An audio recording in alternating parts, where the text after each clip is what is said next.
Bon, eh bien l'été sera... Non, pas du tout, pas du tout.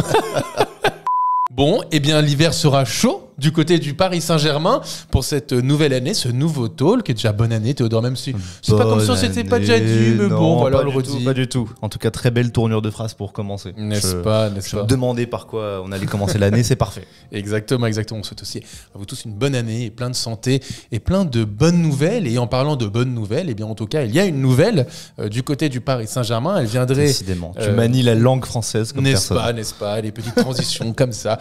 Ça viendrait du côté du Brésil, plus précisément de l'Angleterre, même du nord de l'Angleterre.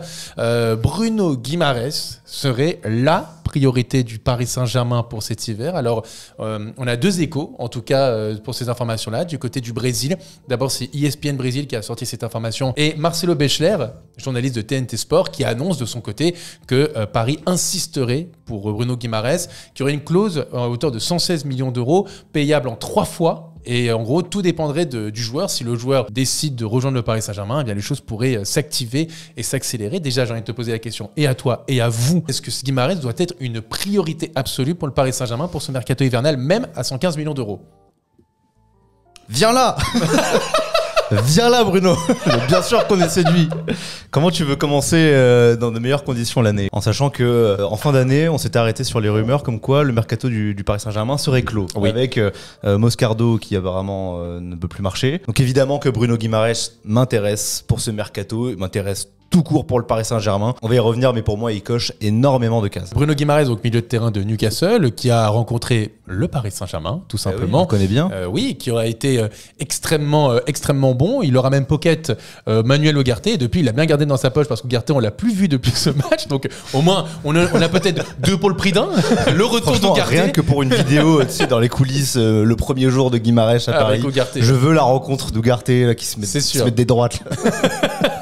C'est vrai qu'il a mis une droite. Oui. Bon, il aurait dû prendre un rouge à ce moment-là. Ouais, effectivement. Est-ce que tu peux nous dire le profil du joueur? En tout cas, toi, visiblement, tu es séduit. Moi, je vais te rejoindre et je vais rentrer plus en détail après. C'est un milieu qui sait tout faire, tout simplement. Il a une place de numéro 8, mais il peut aussi défendre. Il peut aussi avoir des inspirations créatives. Il marque des buts. Il est à l'aise techniquement. Et là où on le retrouve particulièrement, je pense, au niveau de ses duels remportés, c'est un joueur qui aime tacler, qui aime récupérer des ballons.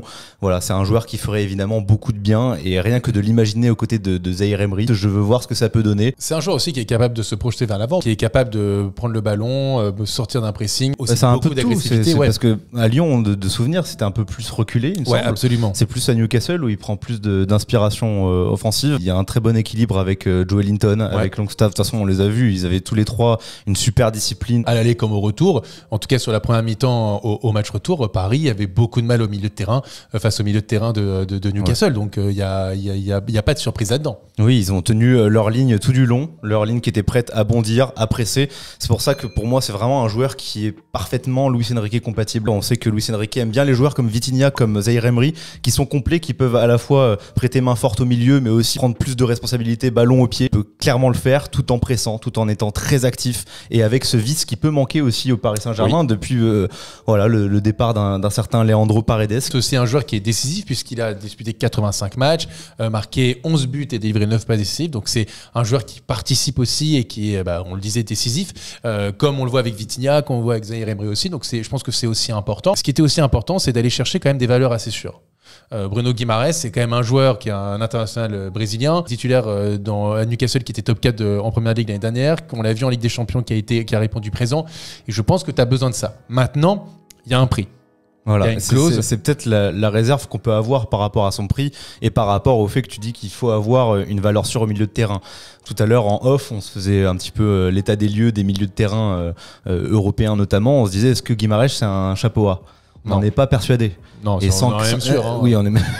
oui, en fait, on va pas se mentir. En fait, oui. C'est plutôt, on va dire, top chapeau 2, on va dire. On va dire c'est chapeau 2 européen. Chapeau 2, et donc forcément te dire mettre 115 millions d'euros pour un joueur qui n'est pas chapeau A, ça fait toujours bizarre, mais après, en même temps, moi ce que je me dis, il y a le marché et il y a aussi le fait que voilà, c'est un joueur qui a 26 ans et dont je suis à peu près sûr que s'il passe dans un autre club, un top club, je suis prêt à miser énormément qu'il passera justement dans cette catégorie de chapeau A. Ouais. Tu mets un Guimarães au Bayern, tu le mets à Manchester City, au Real, même au Barça. Je pense que là, ça prend une toute autre tournure. Et moi, j'ai envie de dire qu'un joueur comme ça, quand tu as la possibilité de le faire, après, je suis pas dans les comptes LCL du PSG, on n'est pas sûr de pouvoir le faire. Mais si tu as l'appli qui le permet, tu le fais en fait. Puis aussi, il y a cette information de Marcelo Bechler qui explique donc que Guimarães a une clause de 116 millions d'euros, payable en 3 fois. Donc, c'est pas non plus sortir 100 et quelques millions d'un coup.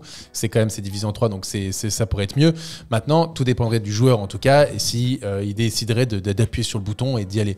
Ouais, Guimarães, c'est un joueur qui peut aussi, son avantage, c'est réussir à sortir d'un pressing quand même, et on sait que on l'a vu en Ligue des Champions cette saison pour le Paris Saint-Germain, lorsque les équipes adverses mettaient du pressing sur le milieu de terrain, le milieu de terrain, il perdait un peu les pédales. Depuis le départ de Verratti, t'as plus beaucoup de joueurs qui résistent à ce pressing-là. Complètement. T'as Zaïre Emery. Paredes était capable aussi de faire ça. Mais... Décidément, gros big up au Leandro. Mais oui, quand tu sais qu'il est parti pour 2 millions. Ça, c'est un bien vendu, ça, Luis Campos. C'est bien vendu, ça. Je dis pas que Paredes était la solution à tout, mais en tout cas, c'était dans ce genre de profil. Et là, on n'a plus ce genre de profil. C'est clair. On a l'impression qu'on mise tous sur Warren Zaïre Emery, qui, lui, pour le coup, est notre couteau suisse, mais excellent couteau suisse. Bien sûr. Et en fait, dès qu'il a un petit peu mal à l'orteil, tu commences à te ronger les ongles, justement. Mal à l'orteil, et puis surtout, tu sais pas comment il va vraiment être dans la deuxième partie de saison, parce que c'est sa première saison en tant que professionnel. Il peut être dans le creux de la vague, et ce qu'on comprendrait parfaitement, en fait, il n'a que 17 ans, et c'est sa première saison. C'est compliqué de tabler là-dessus. Donc, tu as ça. Ugarte, qui est quand même, on va pas se mentir, décevant. Après son mois d'août-septembre exceptionnel, il a du mal à revenir. Vitinha qui est aussi assez consistant, mais il te manque un patron.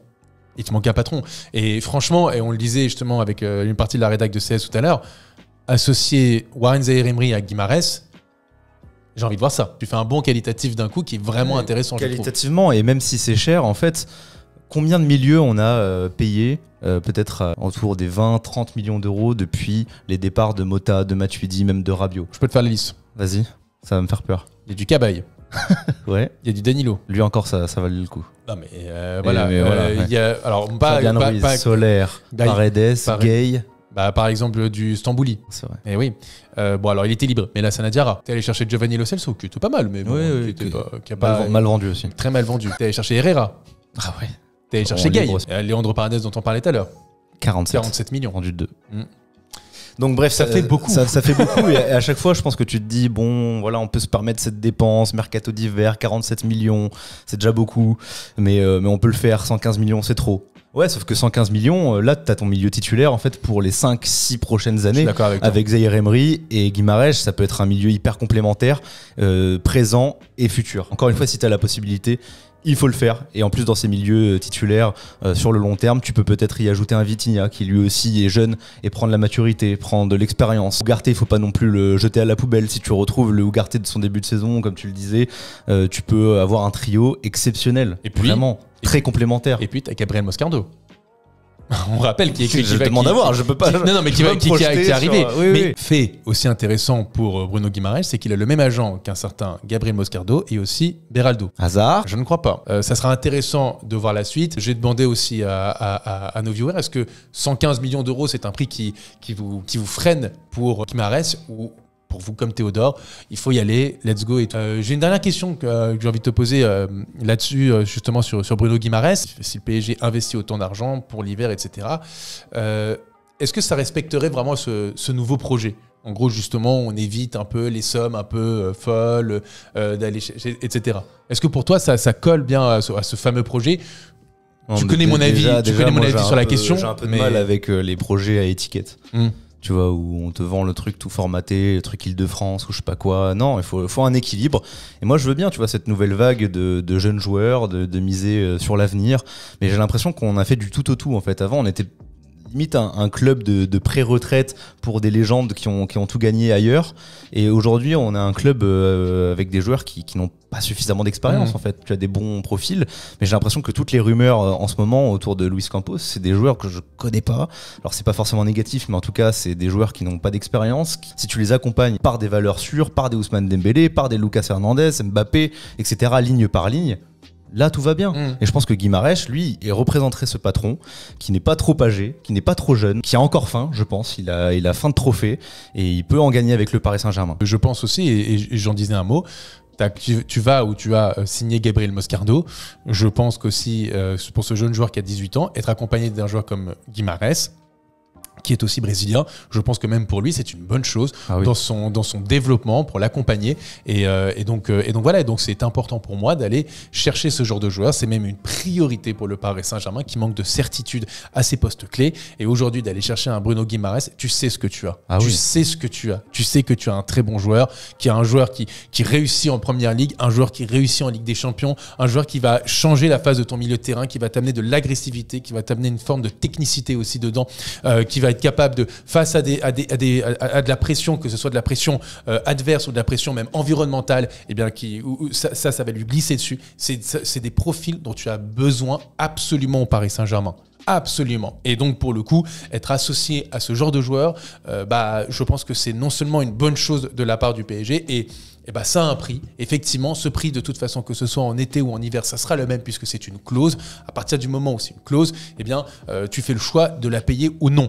Aujourd'hui, le marché, de toute façon, on le sait, il est déréglé. C'est comme ça. Évidemment que sur le papier, Bruno Guimarães ne vaut pas 115 millions d'euros, mais comme Rasmus Højlund ne vaut pas 80 millions d'euros, comme Gonzalo Ramos et Randal Kolo Muani ne valent pas leur prix, comme tu vois le prix aussi du côté de Chelsea qui ont pu payer, etc., etc. C'est comme ça. C'est le marché qui veut ça. C'est le marché qui fait que, en gros, soit tu mises sur des jeunes pépites et tu vas les chercher très tôt, comme ce qu'a fait le Real avec Hendrick, le Barça avec Vitor Roque, le PSG avec Moscardo, Beraldo, et tu vas les payer moins cher et tu vas voir ce que ça va donner avec le temps. Soit tu vas chercher des joueurs en fin de contrat confirmés ou à 1 an de la fin de leur contrat. On parlait d'un joueur comme Rabiot. Tu as des rumeurs autour de Youssouf Fofana. Et Lucas Hernandez, Ousmane Dembélé pour le Paris Saint-Germain. Voilà ce genre de joueur. Ou alors, tu payes le prix. Tu payes le prix fort. Bruno Guimarães, ça fait partie de cette case-là. Tu payes le prix fort. Mais tu sais ce que tu as au moins. T'as pas besoin d'aller sur YouTube. T'as pas besoin de te dire on sait pas ces trucs. Bruno Guimarães, c'est comme les joueurs que tu as pu chercher cet été au Paris Saint-Germain, des Lucas Hernandez ou Ousmane Dembélé. Tu l'as sur le terrain. Tu sais ce que tu as. Tu sais ce que tu as. Tu sais ce que tu as comme joueur. Et donc pour moi, c'est important d'aller chercher ce genre de joueurs sur qui tu peux compter dans des matchs importants, dans des situations importantes. Et tu as une plus-value tout de suite. Et tu instaures aussi un minimum de concurrence que tu n'as pas au milieu de terrain. Là, c'est même l'inverse de la concurrence. Ce qu'il y a, t'es presque à un joueur près de miser sur des paris. Exactement. À chaque fois. Et puis c'est un joueur qui se blesse pas. C'est un joueur qui n'a été blessé que. Non mais. Alors évidemment, arrivé au Paris Saint-Germain, un Idrissa Gueye ne se blessait pas. Et voilà. Manuel Ugarte ne se blessait pas. Voilà. Vous prenez mon info. Vous Gabriel Moscardo, il était en forme. Il a joué tous les matchs avec le Brésil. Il a mis un pied à Paris. Opération de 3 mois. Non mais attendez, ça c'est incroyable quand même. Il a joué tous les matchs, et il a super bien joué ces derniers matchs. Il a posé un pied à Paris, opération 3 mois d'absence. Alors, même au Brésil, il comprenait pas. En tout cas, 2 petites blessures. Voilà, c'est tout. Il a manqué 6 matchs depuis qu'il arrive à Newcastle. C'est tout. Oui. Et je préfère ça que l'inverse quand même quand tu arrives à Paris. Bien sûr. Dernière question par rapport à Guimarães. Voilà, si on se projette un petit peu, comment on le voit ce milieu de terrain? De toute façon, je pense qu'il y a Vitinha, Zahir Emery et Guimarães. Maintenant, il faut voir par rapport à l'organisation. Je sais pas ce que tu en penses. Ouais, je pense qu'on pourrait retrouver le fameux schéma un petit peu hybride 4-2-4, 4-4-2, appelez ça comme vous voulez. En tout cas, où on pourrait retrouver Vitinha sur le côté gauche. En phase offensive. Exactement. Et quand tu resserres, tu retrouves du coup Guimarães et Warren Zahir Emery. Voilà. Okay. Sinon donc tu as les deux côte à côte. Zahir Emery, Guimarães dans l'axe et Vitinha un peu plus haut sur l'axe offensif avec Barcola, Mbappé, Dembélé ou Kolo Muani, peu importe. C'est ça. Voilà, moi j'ai très envie de voir ça. Oui, moi aussi. Tu vois, ça a l'air plutôt pas mal sur le papier. Voilà, je sais pas ce qu'en pensent les gens aussi dans les commentaires. Et puis on se retrouve très vite pour un autre talk. J'espère que d'ici là, on l'aura signé. Obrigado.